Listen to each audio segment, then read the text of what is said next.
Aujourd'hui, j'aimerais vous parler de ce compositeur et virtuose légendaire qui était Franz Liszt.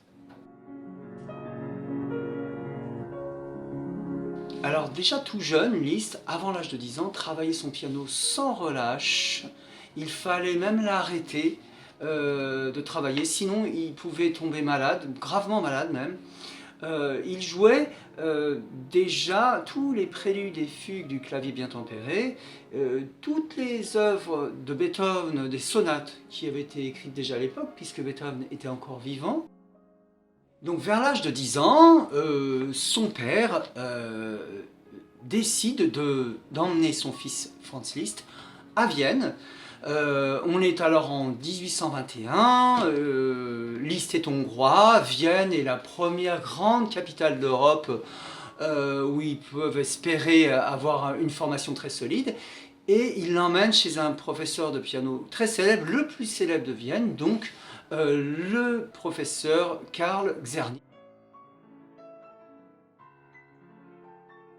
Alors Czerny trouvera Franz Liszt tellement doué qu'il finira par lui donner des leçons de piano gratuitement, sachant bien sûr que le père de Liszt est quand même quelqu'un de modeste, et donc c'est vraiment pour Czerny de toute manière un grand bonheur d'enseigner à cet enfant. Malgré les qualités que Czerny voit chez cet enfant, il est d'une telle exigence qu'il en arrive à faire pleurer Liszt dans ses cours, à tel point que Franz Liszt est obligé d'en parler un moment à son père, et son papa donc va à la rencontre de Czerny pour en discuter. Ça s'arrange. Il décide d'organiser un récital à Vienne. On raconte même qu'à ce récital, Beethoven était présent. Beethoven était sourd, donc de toute façon on ne peut pas... D'abord, les sources ne sont pas totalement sûres. Et même si Beethoven était présent, il était sourd. Donc, mais en tout cas, ce concert a bien eu lieu. Il a rencontré un vif succès. D'ailleurs, pour vous donner une idée du niveau de Liszt à l'époque, et il devait avoir 13 ans, lors de ce concert, un jeu était organisé qui consistait à faire passer un panier dans le public, dans lequel les gens y mettaient des petits bouts de papier sur lesquels ils inscrivaient le titre d'un morceau qu'ils aimaient ou d'un air d'opéra. On bandait les yeux de Franz Liszt, et Liszt piochait dans ce panier et improvisait en public durant quelques minutes sur le thème qu'il avait choisi. Alors, le père de Franz Liszt décide donc de se rendre à Paris. Paris est la plaque tournante de la culture dans le monde à l'époque, c'est la grande destination. Donc le petit Franz Liszt arrive à Paris vers l'âge de 13 ans, il est hébergé chez les Erard.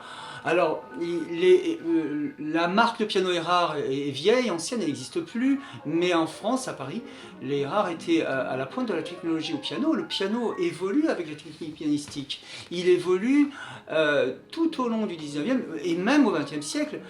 D'ailleurs, tout récemment, on a découvert une invention, un piano en carbone. Donc je reviens à Franz Liszt. Il a 13 ans, il arrive chez les Erard. Au début, Franz Liszt cassait les pianos tellement sa virtuosité était folle. Il y a même des caricatures à ce sujet.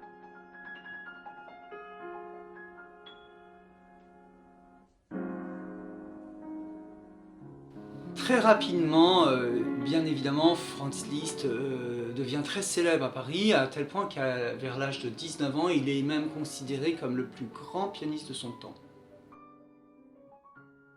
Alors, il se lie d'amitié avec les grands artistes de l'époque, Alfred de Musset, Georges Sand, Hector Berlioz, et évidemment Chopin.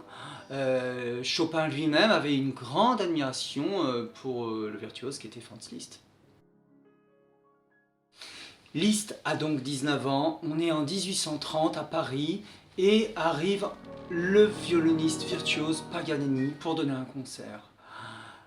Liszt assiste à ce concert, il est époustouflé par le niveau de ce grand virtuose, mais il est même pratiquement humilié par le niveau écrasant de ce violoniste.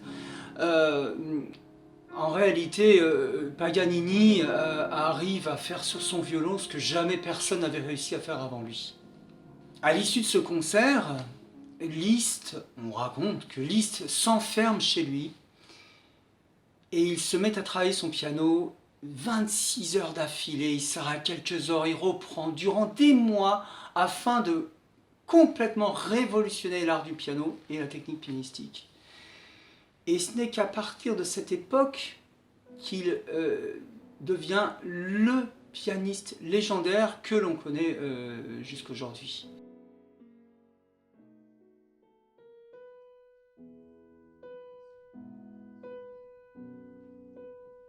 Cet aspect de la vie de Franz Liszt est un merveilleux témoignage de la manière dont nos passions peuvent nous amener à nous transcender et à repousser nos limites.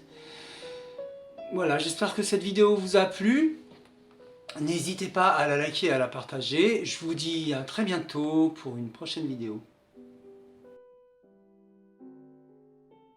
Merci, au revoir, à bientôt et retrouvez-moi sur ma page Facebook et sur ma chaîne YouTube.